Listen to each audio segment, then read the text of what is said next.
I've switched from my 1/4" foot to this open toe foot. And if you don't have an open toe foot, that's okay. You can easily still do a zigzag stitch or a straight stitch with your regular J foot. I put my machine onto a zigzag stitch, and I'm just using this scrap fabric just to give it a test so I can see how this looks.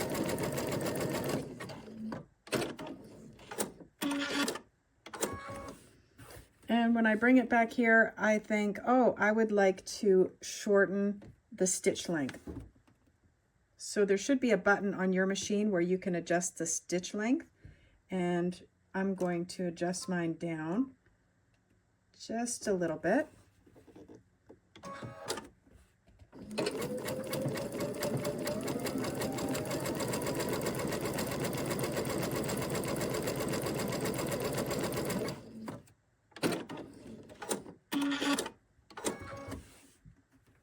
Now my stitch length is a little bit shorter, and I think I like that better, although I might increase it just a little bit.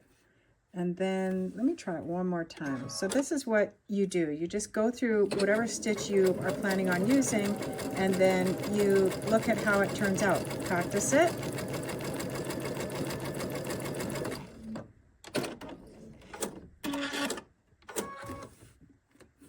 I think this one looks pretty good, so I'm going to go with this all around my applique shapes.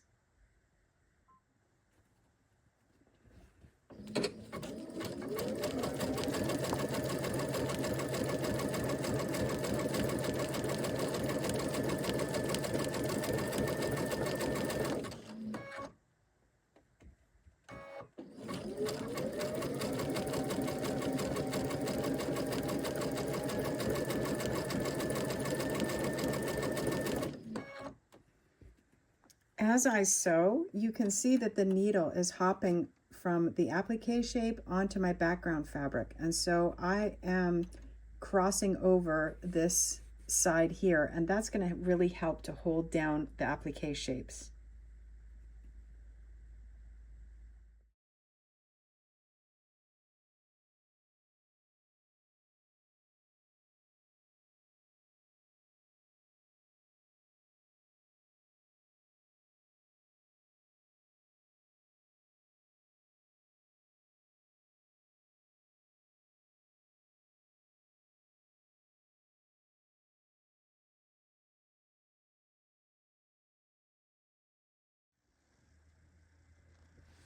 Now I've gone around my whole applique shapes with my zigzag stitch, and actually I've decided that I'm going to add a few more quilting lines, and I want to show you how easy it is to do from here. I switched out my thread to this bright green thread that I wanted to try out anyway, and I'm going to add the quilting lines, and I'm just going to do it from the edge of the applique. I could go over the applique as well. Anything goes in this regard, but I'm going to start at the edge, and I'm going to add a few more lines all in between the lines that I already have.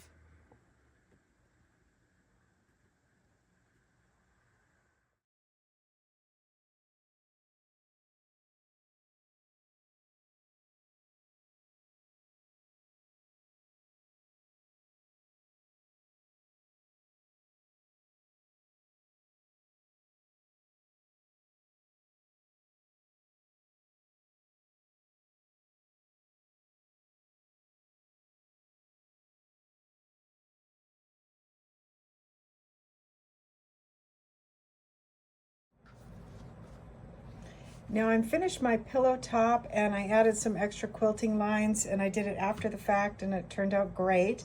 And I've trimmed up my pillow top just to make it square, and I'll get ready to do my envelope back.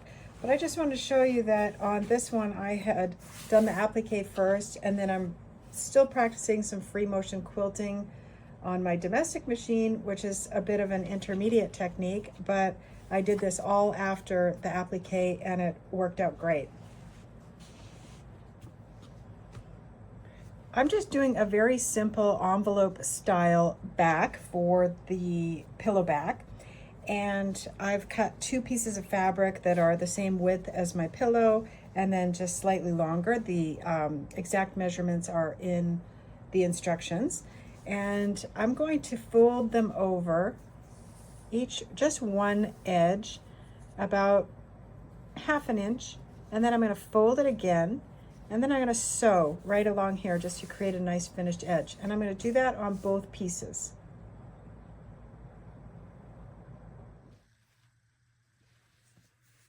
I turned these over a little bit, and then I sewed along this edge to hold everything down, create this nice finished edge here. And then I put my first backing fabric right sides together with my boots. Put the other one, match it up here. Okay, now I'm going to pin or clip, whichever one you prefer. Pinning is good. I'm going to pin, put in the pins all the way around, and then I'm going to sew with a 1/2 inch seam allowance all the way around. And you can sew with a 1/4 inch seam allowance, 1/2 inch seam allowance. This is an applique pillow, and they're super flexible, and we have a lot of space on the edge. So if you like a pillow that's nice and stuffed up, you'll use a 1/2 inch. And if you like one that's a little less stuffed, if you're using a 20-inch pillow form, then you'll go ahead and use that 1/4 inch. So all the way around, all four sides.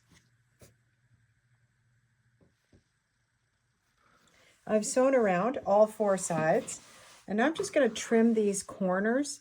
And when I trim the corner, I'm trimming just on a diagonal, but not through the stitching line. Otherwise, you'll have a hole in your project. And then when I turn it right side out, I'll be able to push those corners out, and there won't be a lot of bulk in the corners.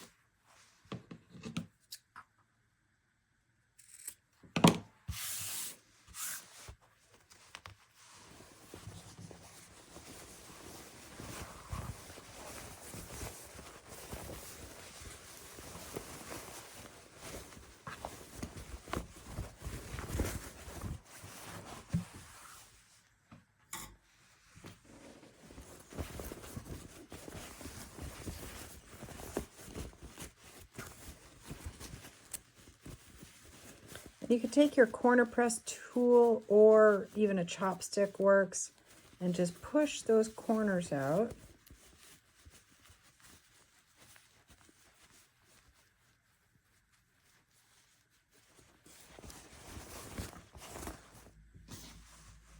And now your pillow top is all done, and you can go ahead and get a pillow form to put inside your pillow. I like a 20-inch pillow form because it really puffs this out really nicely. So congratulations. I hope you enjoyed this project. And if you did, please like and subscribe to my YouTube channel. It really helps a lot.